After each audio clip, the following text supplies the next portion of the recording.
Brilliance Audio.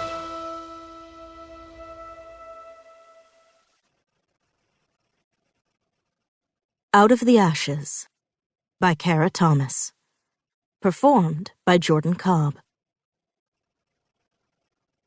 Chapter 1. The alert came in while I was camped in the break room, running the clock down on the remainder of my shift. Half a dozen iPhones going berserk.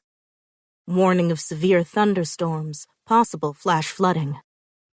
Nurses sighing over Tupperware containers of leftover pasta salad, everyone anticipating the panicked calls from the ER, begging to send them floaters.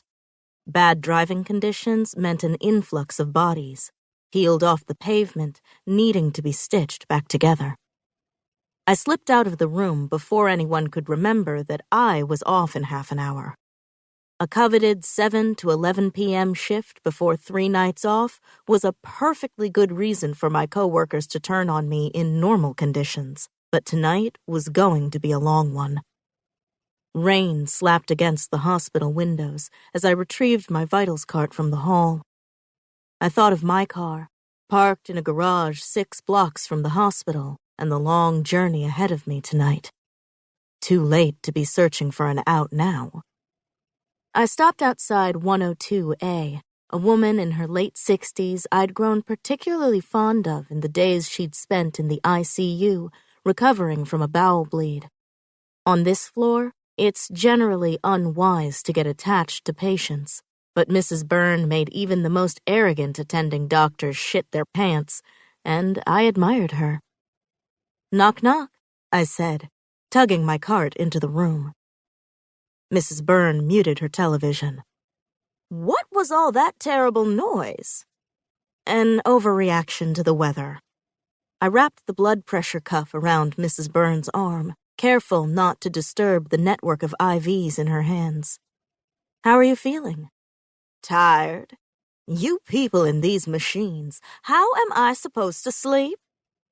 While the blood pressure machine hissed and clicked, I slipped the pulse reader over Mrs. Byrne's finger. "Hate to be the one to break it to you, but the doctor ordered an abdominal scan." "Tonight? Why?" "You're very sick," I stopped myself from saying. Most people who wind up in the ICU do not understand this simple fact, and reminding them only pisses them off. "Your white blood count is still pretty high."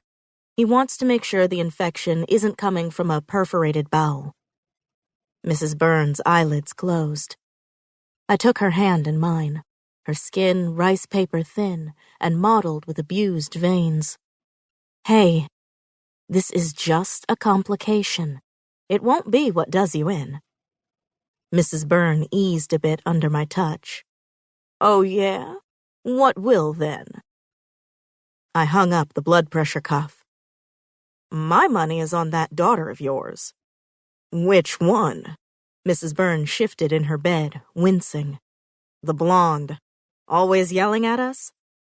"Oh, that one's been a bitch from the second she was born." I smiled behind the glow of my monitor and finished logging her vitals.